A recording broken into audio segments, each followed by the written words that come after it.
ಹರೇ ಕೃಷ್ಣ. ಎಲ್ಲರಿಗೂ ನಮಸ್ತೆ. ಆಹಾರ ಸುಧಾಗೆ ಸ್ವಾಗತ. ಇವತ್ತು ನಾನು ಮೊಳಕೆ ಕಾಳುಗಳಿಂದ ಮೊಳಕೆ ಹುಳಿ ಸಾಂಬಾರನ್ನ ಯಾವ ರೀತಿ ಮಾಡೋದು ಅಂತ ತೋರಿಸ್ತಾ ಇದ್ದೀನಿ. ತುಂಬ ಟೇಸ್ಟಿಯಾಗಿರುತ್ತೆ, ಆರೋಗ್ಯಕ್ಕೂ ಕೂಡ ಒಳ್ಳೆಯದು. ಯಾವ ರೀತಿ ಮಾಡೋದಂತ ನೋಡೋಣ. ಇಲ್ಲಿ ನಾನು ಹುಳ್ಳಿಕಾಳು, ಕಡಲೆಕಾಳು ಮತ್ತು ಹೆಸರು ಕಾಳನ್ನ ತೊಗೊಂಡಿದ್ದೀನಿ. ಎಲ್ಲ ಒಂದೊಂದು ಕಪ್ಪು ತೊಗೋಬೇಕು. ಅದನ್ನು ರಾತ್ರಿಯೇ ಚೆನ್ನಾಗಿ 4ರಿಂದ 5 ಸಲ ಎಲ್ಲ ಚೆನ್ನಾಗಿ ಕಾಳುಗಳನ್ನ ತೊಳ್ಕೊಂಡು ಓವರ್ನೈಟು ನೆನೆಸ್ಕೋಬೇಕಾಗುತ್ತೆ. ಬೆಳಗ್ಗೆ ನೀರನ್ನೆಲ್ಲ ಸೋಸಿಬಿಟ್ಟು ಕಾಳುಗಳನ್ನ ಒಂದು ಕಾಟನ್ ಬಟ್ಟೆಯಲ್ಲಿ ಕಟ್ಬಿಟ್ಟು ಬಿಟ್ಟರೆ ಒಂದು 24 hours ಆದಮೇಲೆ ಈ ರೀತಿ ಮೊಳಕೆ ಬಂದಿರುತ್ತೆ. ಆ ಕಾಳನ್ನ ನೀರಲ್ಲಿ ಒಂದ್ಸಲ ಚೆನ್ನಾಗಿ ವಾಶ್ ಮಾಡಿಕೊಂಡು ತಗೊಳ್ಳೋಣ. ನೋಡಿ, ಈ ರೀತಿ ಆಗಿರುತ್ತೆ ಕಾಳು. ಇವಾಗ ಸಾಂಬಾರು ಯಾವ ರೀತಿ ಮಾಡೋದಂತ ನೋಡೋಣ. ಇಲ್ಲಿ ಒಂದು ಕುಕ್ಕರ್ಗೆ 2 ಟೇಬಲ್ ಸ್ಪೂನಷ್ಟು ಎಣ್ಣೆನ ಹಾಕ್ಕೋತಾ ಇದ್ದೀನಿ. 1/4 ಟೇಬಲ್ ಸ್ಪೂನಷ್ಟು ಸಾಸಿವೆ, 1/4 ಟೇಬಲ್ ಸ್ಪೂನಷ್ಟು ಜೀರಿಗೆ, ಹಾಗೆ ಸ್ವಲ್ಪ ಕರಿಬೇವಿನ ಸೊಪ್ಪನ್ನು ಹಾಕ್ಕೊಂಡು ಎಣ್ಣೆಯಲ್ಲಿ ಚೆನ್ನಾಗಿ ಫ್ರೈ ಮಾಡ್ಕೋಬೇಕು. 1 ನಿಮಿಷ ಆದಮೇಲೆ ಇದಕ್ಕೆ ನಾನು ಸಣ್ಣದಾಗಿ ಉದ್ದು ಕಚ್ಕೊಂಡಿರೋ ಅಂತಹ ಒಂದು ಈರುಳ್ಳಿನ ಸೇರಿಸ್ಕೋತಾ ಇದ್ದೀನಿ. ಅದನ್ನು ಸಹ ಎಣ್ಣೆಯಲ್ಲಿ ಫ್ರೈ ಮಾಡ್ಕೊಳ್ಳೋಣ. ಇವಾಗ ನಾವು ತೊಳೆದಿಟ್ಕೊಂಡಿದ್ವಲ್ಲ ಕಾಳು, ಮೊಳಕೆ ಕಾಳು, ಅದನ್ನು ಸೇರಿಸ್ಕೊಳ್ಳೋಣ. ಅದನ್ನು ಸಹ ಎಣ್ಣೆಯಲ್ಲಿ ಚೆನ್ನಾಗಿ ಒಂದು 2ರಿಂದ 3 ನಿಮಿಷ ಫ್ರೈ ಮಾಡ್ಕೋಬೇಕು. ಫ್ರೈ ಮಾಡ್ಕೊಂಡಿದ್ದಾದಮೇಲೆ ನಾವು ಈ ಬಟ್ಲಲ್ಲಿ 1 ಬಟ್ಲು ಕಾಳು ತೊಗೊಂಡಿದ್ವಿಲ್ವ, ಹಾಗಾಗಿ ಇಲ್ಲಿ ನಾನು 2 ಬಟ್ಲಷ್ಟು ನೀರನ್ನು ಸೇರಿಸ್ತಾ ಇದ್ದೀನಿ.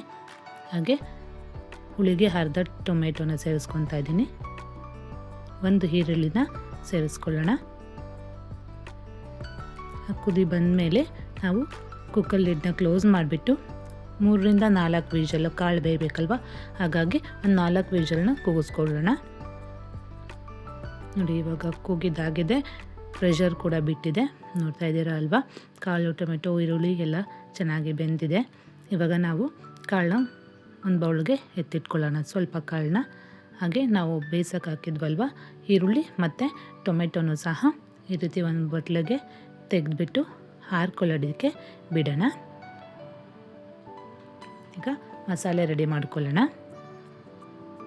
ಮಿಕ್ಸರ್ ಜಾರ್ಗೆ 1 ಟೇಬಲ್ ಸ್ಪೂನಷ್ಟು ಕಾಯಿ ತುರಿ, 1/4 ಟೇಬಲ್ ಸ್ಪೂನಷ್ಟು ಗಸಗಸೆ, ಹಾಗೆ ನಾವು ಎತ್ತಿಟ್ಕೊಂಡಿದ್ವಲ್ಲ ಕಾಳು, ಟೊಮೆಟೊ ಮತ್ತು ಈರುಳ್ಳಿ, ಅದನ್ನು ಸೇರಿಸ್ಕೊಳ್ಳೋಣ. ಖಾರಕ್ಕೆ 1 ಟೇಬಲ್ ಸ್ಪೂನಷ್ಟು ಸಾಂಬಾರು ಪೌಡರು, ಹಾಗೆ 1 ಟೇಬಲ್ ಸ್ಪೂನಷ್ಟು ಕೊರಿಯಾಂಡರ್ ಪೌಡರ್ನ ಹಾಕೋತಾ ಇದ್ದೀನಿ. ಹಾಗೆ ಸ್ವಲ್ಪ ನೀರನ್ನ ಹಾಕಿಬಿಟ್ಟು ಸ್ಮೂತ್ ಪೇಸ್ಟ್ ಆಗೋ ರೀತಿ ರುಬ್ಕೊಳ್ಳೋಣ. ನೋಡಿ, ಈ ರೀತಿ ಸ್ಮೂತ್ ಪೇಸ್ಟ್ ಆಗೋ ರೀತಿ ರುಬ್ಕೊಂಡ್ರೆ ಸಾಕು.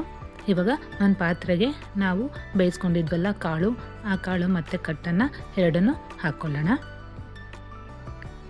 ಹಾಕಿಬಿಟ್ಟು ಅದಕ್ಕೆ ನಾವು ರುಬ್ಬಿಟ್ಕೊಂಡಿದ್ದಂತಹ ಮಸಾಲೆನೂ ಸಹ ಸೇರಿಸ್ಕೊಳ್ಳೋಣ.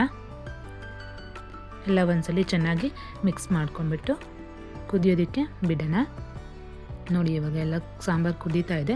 ಇವಾಗ ರುಚಿಗೆ ತಕ್ಕಷ್ಟು ಉಪ್ಪನ್ನು ಹಾಕಿ ಅದನ್ನು ಸಹ ಒಂದ್ಸಲಿ ಎಲ್ಲ ಮಿಕ್ಸ್ ಮಾಡಿಬಿಟ್ಟು ಪ್ಲೇಟ್ನ ಕ್ಲೋಸ್ ಮಾಡಿ ಒಂದು 3ರಿಂದ 4 ನಿಮಿಷ ಕುದಿಸ್ಕೊಳ್ಳೋಣ. ನೋಡಿ, ಇವಾಗ ಆಗಿದೆ. ಮೊಳಕೆ ಕಾಳು ಸಾಂಬಾರು ರೆಡಿಯಾಗಿದೆ. ತುಂಬ ರುಚಿಯಾಗಿರುತ್ತೆ. ಮುದ್ದೆ ಜೊತೆ, ಈವನ್ ರೈಸ್ ಜೊತೆನೂ ಸಹ ತುಂಬ ಚೆನ್ನಾಗಿರುತ್ತೆ ಸಾಂಬಾರು. ಹಳ್ಳಿಗಳ ಕಡೆ ಈ ರೀತಿ ರುಚಿಯಾಗಿ ಸಾಂಬಾರು ಮಾಡಿದ್ರೆ ಸಾಂಬಾರು ತುಪ್ಪದ ಥರ ಇದೆ ಅಂತ ಹೇಳ್ತಾರೆ. ಇದು ಅದೇ ರೀತಿ ಟೇಸ್ಟ್ ಕೊಡುತ್ತೆ. ಒಂದ್ಸಲಿ ಟ್ರೈ ಮಾಡಿ. ಈ ರೆಸಿಪಿ ನಿಮಗೆ ಇಷ್ಟ ಆದರೆ ಲೈಕ್ ಮಾಡಿ, ಶೇರ್ ಮಾಡಿ, ಕಮೆಂಟ್ ಮಾಡಿ ಮತ್ತು ಸಬ್ಸ್ಕ್ರೈಬ್ ಮಾಡ್ಕೊಳ್ಳಿ.